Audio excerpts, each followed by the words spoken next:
Disciplina.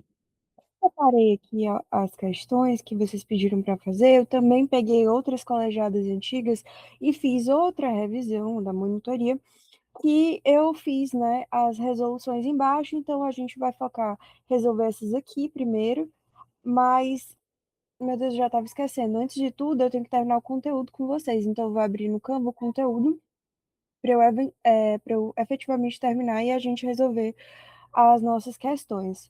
Porque ficou faltando, né? Como eu disse que eu ia fazer com vocês, terminar, tipo assim, dar todo o conteúdo, mas é bem tranquilo, porque o que ficou faltando da AV2 para a AV3 foi só é, foi só impostos estaduais e impostos municipais. Então, é bem tranquilo. Só para finalizar, porque eu prometi que eu ia dar esse último conteúdo. Os impostos estaduais, eles estão no 155 do CTN, que a competência dos estados, ela perdão, o DF, ele vai, como ele é um ente federado híbrido, ele detém tanto as competências estaduais quanto as competências municipais.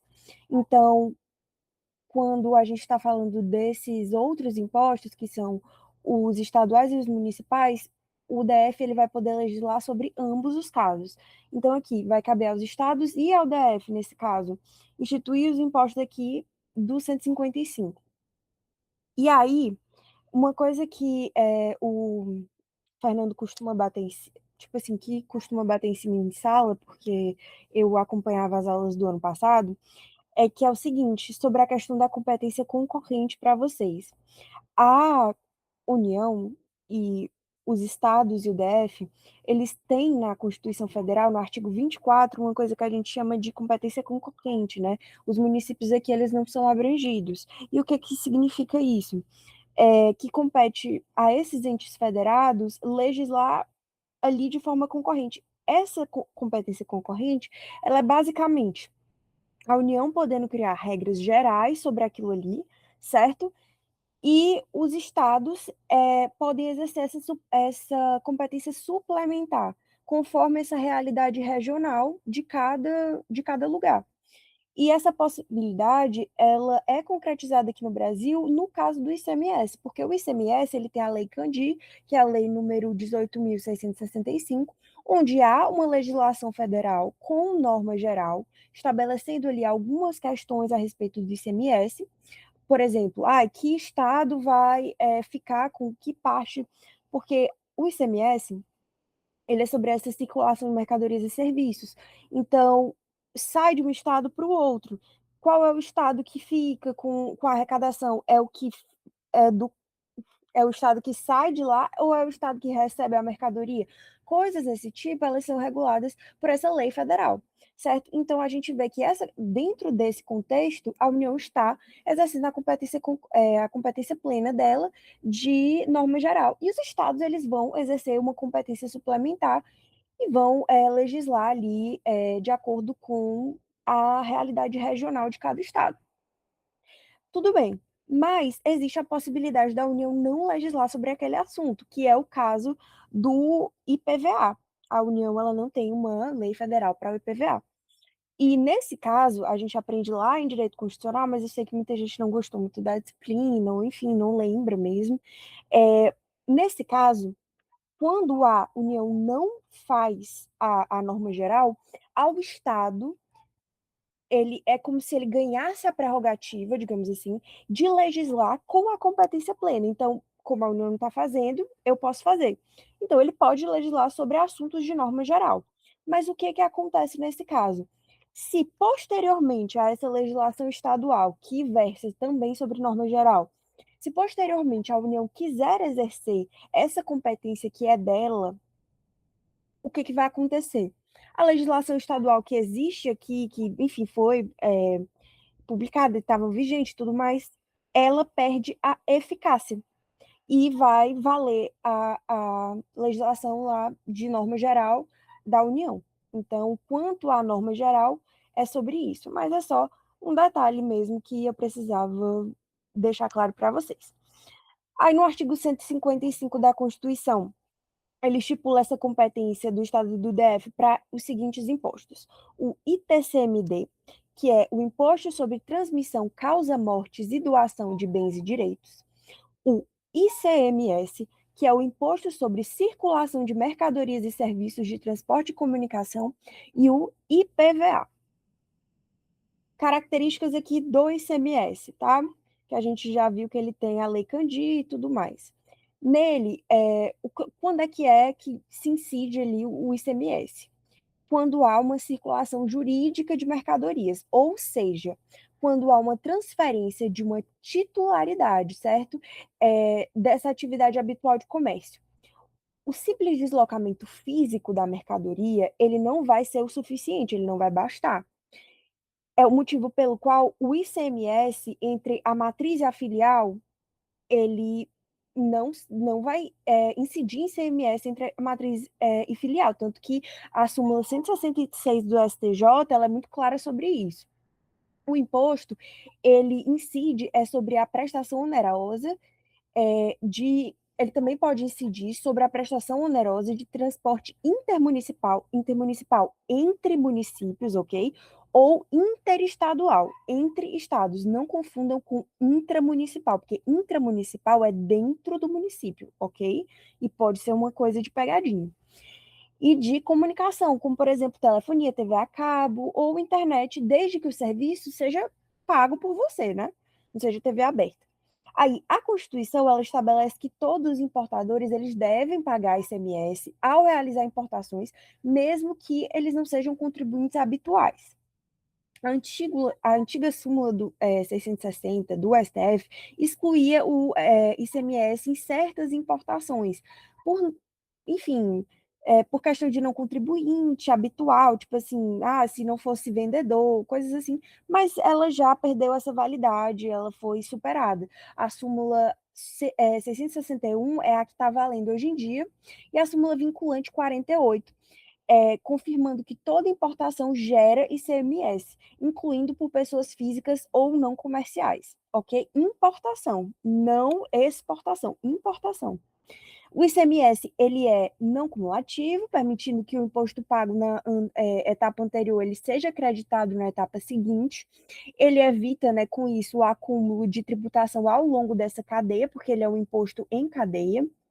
Além disso, ele pode ser seletivo, pode ser seletivo. Ele não é que nem o IPI que a gente viu nos impostos federais, que deve ser seletivo. Ele pode ser seletivo. Então, é uma faculdade, é uma escolha, né, a seletividade.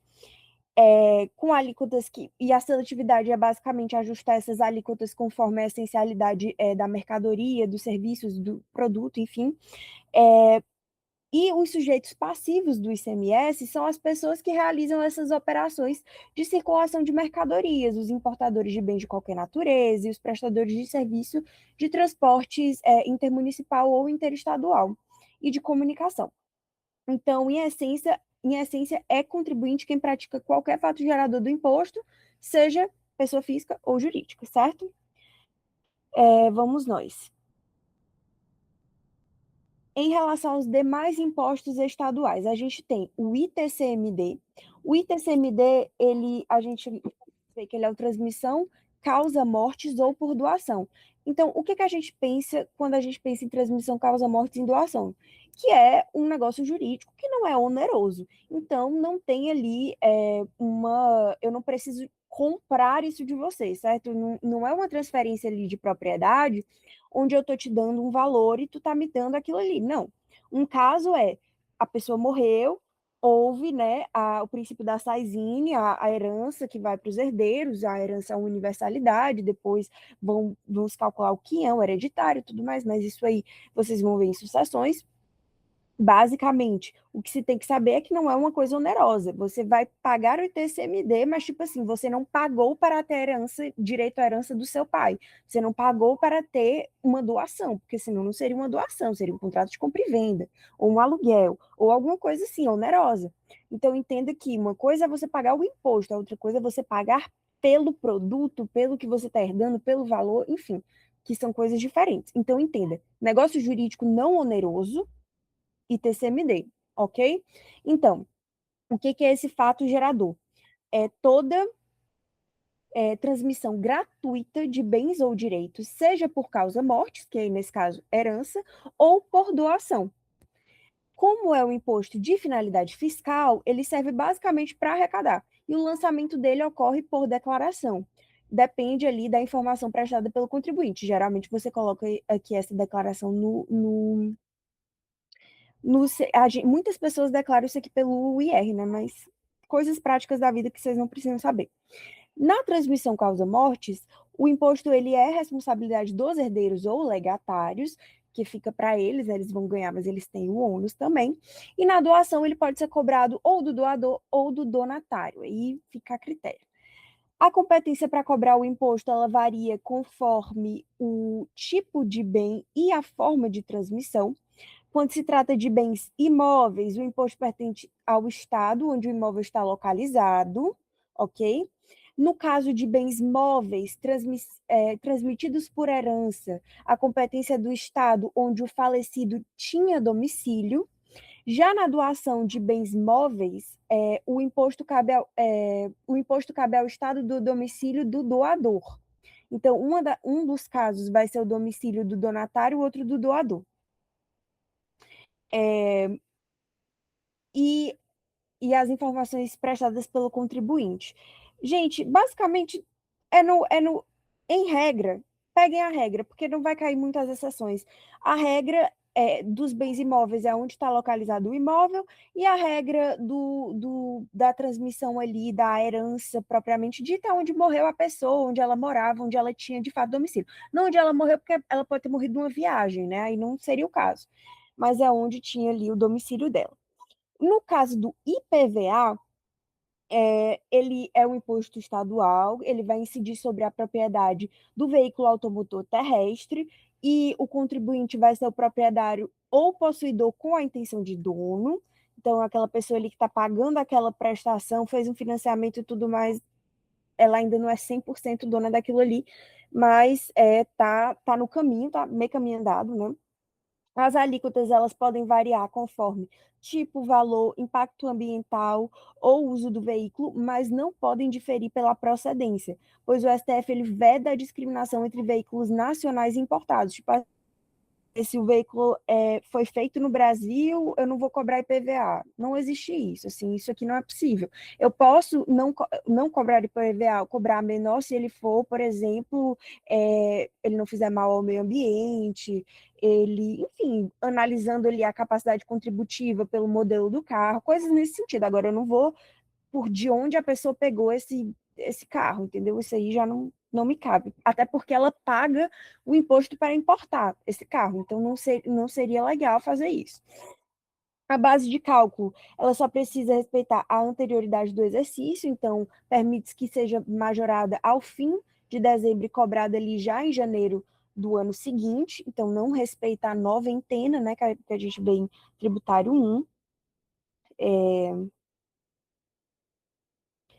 E agora entrando nos impostos municipais. Estou tentando ser bem breve, gente, porque eu quero fazer as questões com vocês. Eu acho que vocês já estão cientes disso, mas como eu combinei que eu faria todos, enfim, os impostos municipais no 156 do CTM, fielmente híbrido, compete aos municípios IPTU, ITBI e o ISS. ITBI, gente, ele é transmissão intervivos a qualquer título por ato oneroso, daí a gente já vê a grande diferença entre o ITCMD, de bens imóveis por natureza ou acessão física e de direitos reais sobre imóveis, exceto os de garantia, bem como cessão de direitos à sua aquisição. Vocês estão vendo assim o tamanho, né? Ele é bem tranquilo. Mas assim, é tranquilo de você entender e diferenciar do ITCMD. Eles não são confusos, porque são situações realmente diferentes. O IPTU, ele é aquele que a gente já sabe demais, que é sobre a propriedade territorial urbana, e o ISS é sobre o serviço de qualquer natureza. Em relação ao IPTU, ele é um imposto municipal que incide sobre essa propriedade do imóvel urbano. Quem é contribuinte é o proprietário, ok? O titular do domínio útil ou possuidor com intenção de dono, no sentido de, como assim, Isadora, o possuidor com intenção de dono? Vamos com calma. Possuidor com intenção de dono, no sentido de aquela terra, ela não está muito bem regulamentada. E eu tô ali meio que ilegal, eu quero usucapi, mas eu tô esperando o tempo, eu tenho que pagar o IPTU, ok? Tipo, isso não tá tirando de mim o dever de pagar o IPTU. Eu não tô regular, mas eu tô morando ali, eu eventualmente posso usucapi aquele lugar. É diferente da pessoa que tá pagando aluguel, que ela não tem intenção de ser dono. Mesmo que depois ela dê uma proposta de compra e venda, quando você paga o aluguel, é porque você não quer comprar uma coisa, né? Então, ali são duas coisas diferentes. Considera esse imóvel urbano aquele que é localizado em área definida pela lei municipal, que no caso é o plano diretor do município, que é responsável, entre outras coisas, por definir esse perímetro da área urbana municipal. Tudo que não é área urbana municipal vai ser pertencente da área rural. E aí seria o ITR que a gente viu no outro, né, nos impostos federais, que é federal.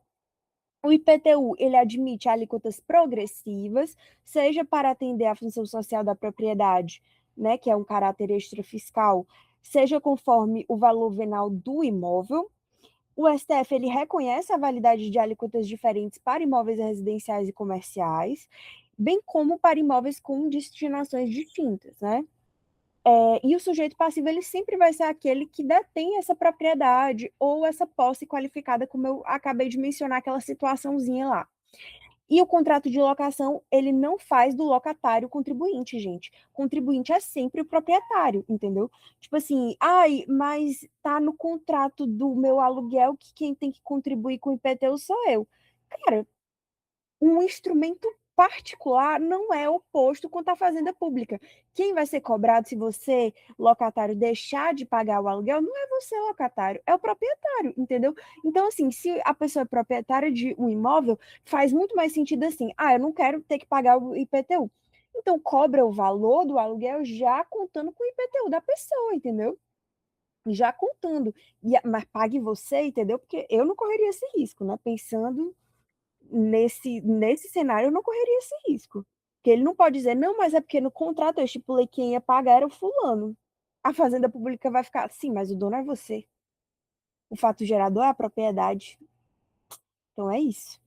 E a gente tem os demais impostos municipais, o ITBI, que é o imposto municipal que incide sobre essa transmissão onerosa de bens imóveis e de direitos reais sobre imóveis, exceto os de garantia. Diferentemente do ITCMD, que trata ali de transmissões gratuitas, né, herança, doação, o ITB ele só nasce quando há transmissão onerosa, como essa questão da compra e venda, ou permuta ainda é oneroso, né, gente? Convenhamos, é oneroso, eu estou dando uma coisa. Também incide quando há transmissão onerosa de direitos reais, tipo usufruto, servidão. Para que ocorra o fato gerador, é necessária essa transmissão efetiva do imóvel. Por isso, o STF entende que a promessa de compra e venda, ela não gera o ITBI. Eu não posso cobrar o ITBI do promitente comprador. Não existe isso, né? Isso aí é loucura. Porque ainda não tem uma transferência efetiva da propriedade ou de um direito real, porque promitente comprador não tem direito real nisso, entendeu? O imposto ele geralmente vai recair sobre o adquirente e ele é devido ao município onde o imóvel está localizado. Mesma lógica aqui do ITCMD, só que o ITCMD sendo para o Estado. As alíquotas elas são proporcionais e a base de cálculo é o valor venal do imóvel estabelecido ali pela Fazenda Municipal.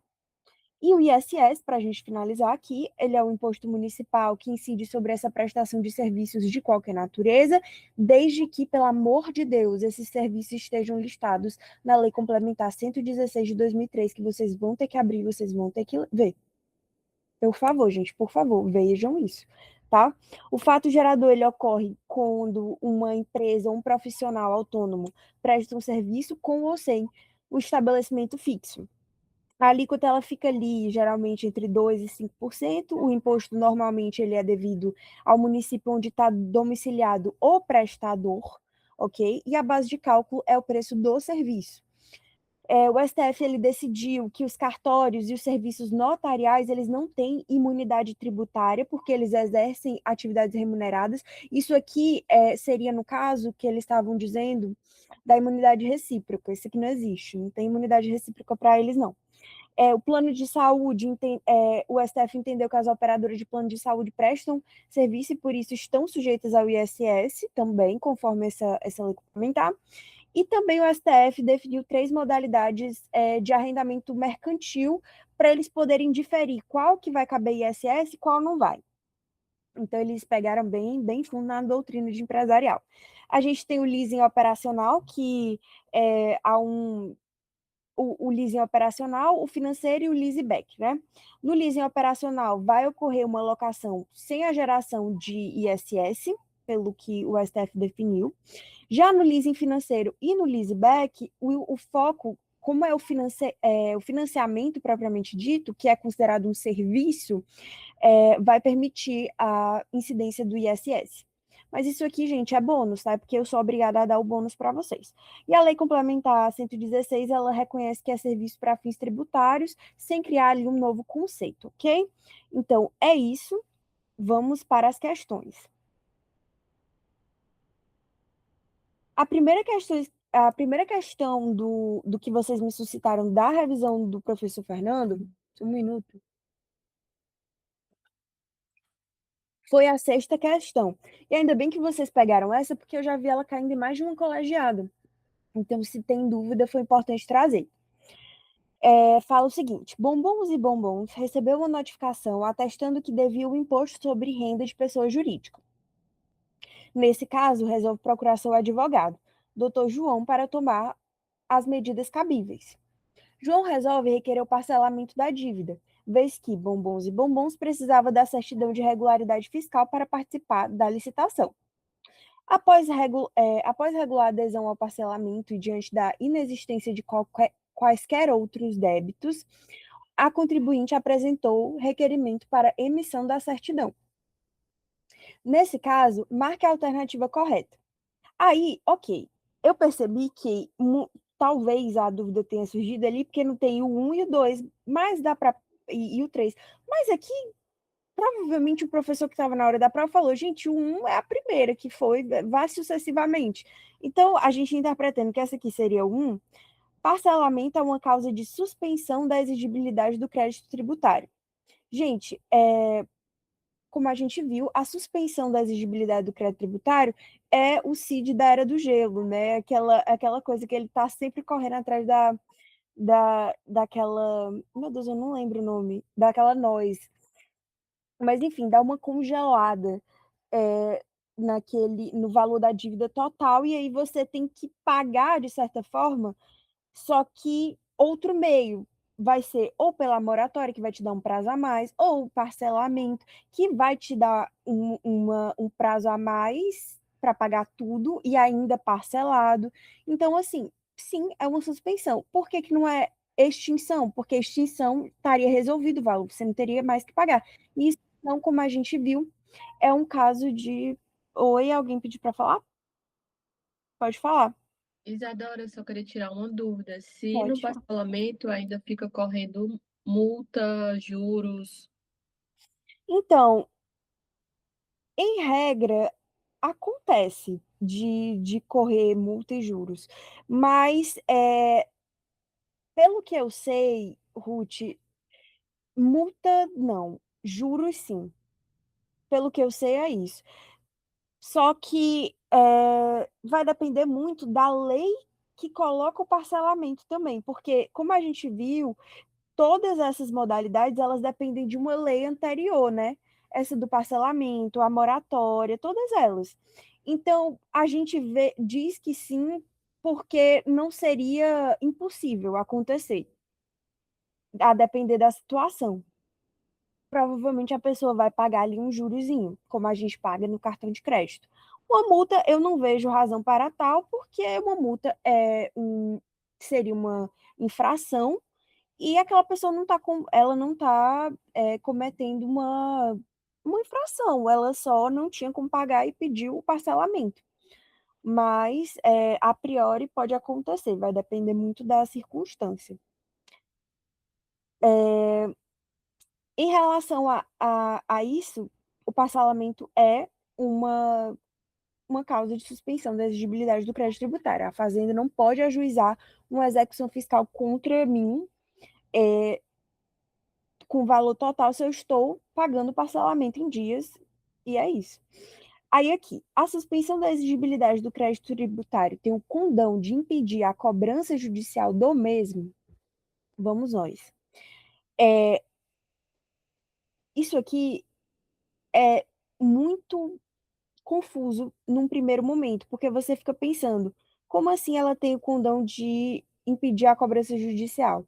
Gente, todas essas hipóteses, elas servem, tanto a extinção, quanto a suspensão, quanto a exclusão, elas servem muito nesse sentido de você querer a exclusão nem tanto, que a exclusão já é uma situação diferente, principalmente em relação à anistia. Mas a extinção e a suspensão, elas servem muito quando você quer não ser cobrado pela fazenda pública.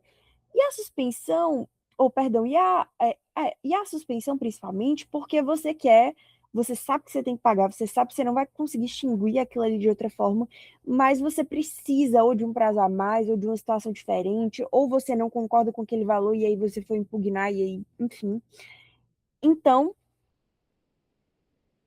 a priori, sim, existe uma se você está seguindo a suspensão da exigibilidade do crédito tributário corretamente, não existe isso da Fazenda Pública impugnar judicialmente e executar você. E a terceira seria, no parcelamento, embora seja causa de suspensão do crédito tributário, a execução pode ocorrer normalmente. Aqui não. Essa terceira está errada com certeza, porque ela é o contrário das duas que a gente falou. É, ela é uma causa de suspensão do crédito tributário, mas a execução não pode ocorrer normalmente, porque se está suspenso, não pode executar. Então, seria apenas os itens 1 e 2 corretos. Eu até botei aqui para vocês no gabarito, que é a letra B, todos os artigos para você se localizar. Então, por exemplo, o parcelamento está previsto no 151, inciso 6º e tudo mais. Então, a justificativa está no gabaritozinho das questões que vocês pediram para eu resolver. Em relação à 10ª, que era da magistratura, né? Considerando as disposições do CTN acerca do pagamento, é correto afirmar que, letra a existência de consulta formulada pelo devedor dentro do prazo legal para pagamento não afasta a incidência de juros de mora e penalidades cabíveis, nem a aplicação de quaisquer medidas de garantia previstas na legislação tributária, caso o tributo não seja integralmente pago no seu vencimento.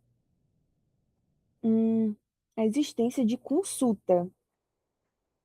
Vou botar aqui em negrito, consulta formulada dentro do prazo legal. Outro negrito aqui importante, para pagamento. Outro negrito importante, não afasta a incidência de juros de mora e penalidade cabível, nem a aplicação de quaisquer medidas de garantias previstas na legislação tributária, caso o tributo não seja integralmente pago no seu vencimento. Vamos na letra B. Quando a legislação tributária não fixar o tempo do pagamento, o vencimento do crédito ocorre 15 dias depois da data em que se considerava o sujeito passivo notificado do lançamento. Odeio questão assim, que a gente tem que lembrar dos números, eu acho assim, elas desnecessárias, essas cascas de banana, mas é típico de concursos assim. Letra C. O pagamento do tributo deve ser realizado em moeda corrente, podendo, nos casos expressamente previstos em lei, ser realizado por meio de cheque ou vale postal. Letra D. A importância do crédito tributário pode ser consignada judicialmente pelo sujeito passivo na hipótese de recusa do recebimento ou subordinação deste ao pagamento de outro tributo ou penalidade ou, não, perdão, ou de penalidade ou ao cumprimento de obrigação acessória. Gente, por que que é a correta a letra D? Porque a letra D desculpa, é literalmente letra de lei. E eu vou mostrar aqui para vocês. Eu até tenho ela aqui. É o seguinte, artigo 164. A importância do crédito tributário pode ser consignada judicialmente pelo sujeito passivo nos casos, aí, inciso 1, de recusa de recebimento ou subordinação deste, ao pagamento de outro tributo ou de penalidade, ou ao cumprimento de obrigação acessória. O que isso quer dizer? Basicamente, o artigo 164, inciso 1, ele permite que o contribuinte ele consigne judicialmente, ou seja, ele vai depositar em juízo o valor do tributo quando o fisco se recusar a receber o pagamento ou condicionar esse recebimento a outra circunstância, que é geralmente o que acontece. Não é tipo, o fisco, não quero receber seu dinheiro, fique para você. Não é isso que vai acontecer geralmente. Geralmente o que vai acontecer, por exemplo, eu quero pagar a minha taxa de licenciamento, porque a taxa de licenciamento é um valor bem mais baixo. É tipo, aqui em Fortaleza, acho que é uns 200, 300 e pouco a taxa de licenciamento. É um valor fixo e bem mais baixo. O IPVA não, ele é um valor que vai variar de acordo com o seu carro, ele pode ser bem alto, e pode ser que você não tenha condição de pagar ele naquele momento. Mas o que não te permite circular é a tua taxa de licenciamento que não está paga, e não teu IPVA que não está pago. Então, o que acontece? Às vezes tu quer pagar a tua taxa de licenciamento, e tu não quer pagar teu IPVA naquele momento, porque tu não tem como pagar teu IPVA naquele momento. Só que aí o fisco só quer receber se for os dois juntos. Ou ele bota no boleto junto para tu pagar, aí sim tu pode fazer isso aqui, entendeu? Que é a hipótese mais comum, mais viável, mais que a gente consegue visualizar de fato. Porque é muito difícil a gente visualizar o fisco não querer receber o nosso dinheiro em algum momento, né? Mas sim, isso pode acontecer, para ele querer receber mais. Então é isso. Questão. E aqui eu trouxe esse aqui, a letra A, porque alguém poderia ficar confuso, porque não é a letra A. Mas o que acontece, gente? Se eu consultei dentro do prazo legal, para essa questão, eu tive uma dúvida, eu impugnei administrativamente. Isso aqui é uma hipótese, gente, de suspender, sim, a cobrança. Então, não existe,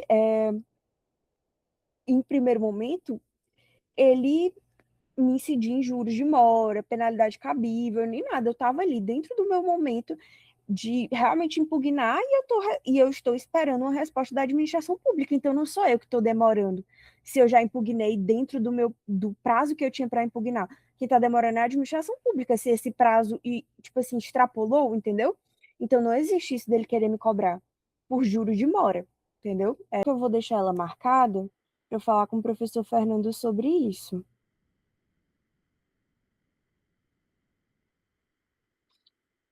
17. O estado de Murabi vem passando por uma crise financeira. Seu governador realizou uma consulta pública por parte da população e descobriu que a maior reivindicação é em relação aos débitos tributários frente ao Imposto sobre a Propriedade de Veículos Automotores, que é o IPVA. Sabendo disso, o governador estabeleceu medidas para tentar facilitar o pagamento do IPVA. Assim, o Estado autorizou por lei o perdão da dívida do IPVA de valores iguais ou inferiores a R$ 500, relativos aos últimos 2 anos. Sancionou, na mesma lei, a prorrogação para o pagamento do IPVA dos débitos deste que já estejam vencidos. Diante da narrativa, marque a opção que indica os institutos tributários utilizados pelo governo, respectivamente. Vamos juntos. O que acontece aqui? Perdão da dívida do IPVA. É aqui que vocês vão saber se se trata de anistia ou se se trata de remissão. Remissão, gente, eu perdoo a dívida relacionada àquele imposto, àquele tributo. A anistia, eu perdoo a infração.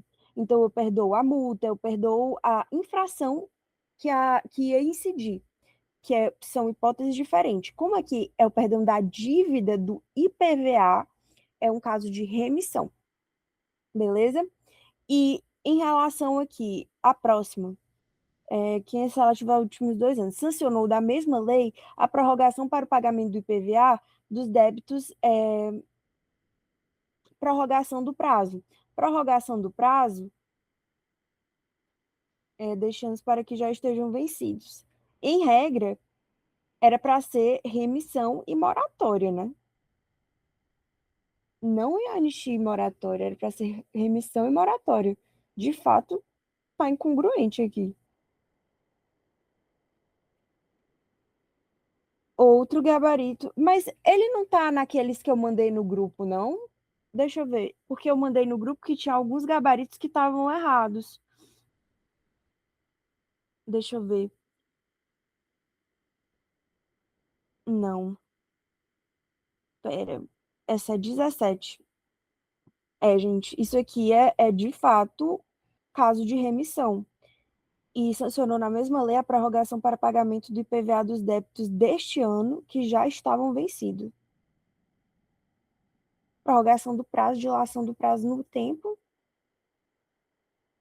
Não, não sei do que se trata. Diante dessa narrativa acima, marca a opção que indica os institutos tributários utilizados pelo governo. Vou pular também, mas tá certa a dúvida. Era para ser remissão e moratória. E eu vou pesquisar aqui e também vou tirar essa dúvida aqui com o Fernando. 18. Uma sociedade limitada, tendo declarado regularmente seu tributo, deixou de pagá-lo sem que houvesse qualquer fraude ou comportamento análogo. No momento da inscrição em dívida ativa, apenas com base no inadimplemento, o sócio-gerente foi incluído como responsável pelo crédito tributário. A respeito dessa situação hipotética e de aspectos diversos a ela pertinente, assinale a opção correta. Ok, vamos lá. Eu tenho aqui uma sociedade limitada que declarou de forma regular os tributos, deixou de pagá-lo sem que houvesse qualquer fraude ou comportamento análogo. Então, o que acontece? Ela cumpriu a obrigação acessória, que era declarar. Ela não cometeu nenhuma fraude. Agora, ela deixou de pagar, ela é inadimplente. No momento da inscrição em dívida ativa, apenas com base no inadimplemento, o sócio-gerente foi incluído como responsável pelo crédito tributário. E é uma sociedade limitada. A respeito dessa situação hipotética e de aspectos diversos a ela pertinente, assinale a opção correta. Letra A. O sócio-gerente será responsável pelo crédito tributário apenas no caso em que praticar ilícitos penais ou agir com dolo específico. Letra B. O sócio-gerente não responde por simples inadimplemento, devendo-lhe ser imputado para que haja responsabilização para que haja sua responsabilização, excesso de poderes ou infração de lei, contrato social ou estatuto, sendo incabível a sua responsabilização no caso em questão. Letra C. Os sócios, administradores ou não, só respondem solidariamente no caso de liquidação irregular da pessoa jurídica, sendo incabível a sua responsabilização na situação em apreço. E letra D. No caso de impossibilidade da exigência do cumprimento da obrigação principal pelo contribuinte, os sócios, apenas com base nessa condição, respondem solidariamente pelo crédito tributário da pessoa jurídica, estando correta a responsabilização do sócio-gerente no caso em questão. Gente, aqui eu acho que tem até uma súmula que eu trouxe para vocês. 18, letra B, no caso. A responsabilidade pessoal do sócio-gerente, ela, por débito da sociedade que é limitada, ela vai depender da prática de ato com excesso de poderes ou infração à lei, ao contrato social ou estatuto. Isso é letra de lei, artigo 105, artigo 135, inciso 3º do CTN. Tá? Mas tem a súmula 430 do STJ também que fala isso, que não pode responsabilizar. Pode falar. Isadora, é porque eu vi em várias questões essa questão Uhum. do fechamento irregular, da liquidação irregular, que aí o sócio-gerente ia ser responsabilizado. Sim, e isso É? pode acontecer, mas o que acontece na questão, ele está dizendo o seguinte, que só apenas com base nessa condição, e não é. A gente vê na legislação que não é apenas com base nessa condição, que tem outras questões que ele pode ser responsabilizado. Então, ele pode ser responsabilizado por isso, mas não apenas por isso, entendeu? É uma hipótese, mas não é. E assim, geralmente essa hipótese a gente vê muito em relação à questão dentro mesmo do direito. Eu lembro de ver muito isso em falência e. Como é que era o nome, meu Deus? Recuperação judicial. Nossa, que matéria tenebrosa. Mas aqui mesmo que eles vão cobrar bastante de vocês, é vocês lembrarem da letra da lei, desse tipo de responsabilidade ali no tributário. 37. A decadência no direito tributário refere-se ao perecimento do estatal direito de constituição do crédito tributário pelo lançamento do Estado, porque sua ocorrência prevê a suspensão do crédito tributário. Gente, seguinte, a decadência no direito tributário, como a gente viu para a prova, eu acho que passada ou retrasada, acho que foi a passada, ela é o seguinte, como é que ela ocorre? A decadência, ela é bem visível, ela não é tão abstrata como no direito civil, porque ela ocorre quando o fisco perde o direito, o tempo de lançar o tributo. Então, ele perdeu o tempo ali de fazer esse lançamento. Já a prescrição é quando ele perde, ele lançou o tributo, mas ele perde o tempo de te cobrar judicialmente por isso. Então, é desse jeito que a gente costuma diferenciar ambos. E aí, nesse caso, está correto a primeira afirmação. E a segunda, por que sua ocorrência prevê a suspensão do crédito tributário? O caso da decadência não é suspensão, é extinção do crédito tributário. Porque depois que decai desse direito, não existe a possibilidade do fisco vir me cobrar. Então, eu não tenho que pagar aquele valor, não está suspensa essa cobrança está extinta. Então, a primeira é verdadeira e a segunda é falsa. E aí, eu acho que é a letra C aqui, né? A primeira alternativa é verdadeira, a segunda é falsa. A 40 fala o seguinte: em relação ao imposto sobre produtos industrializados, é correto afirmar. É de competência federal, IPI, tá? Predominantemente extra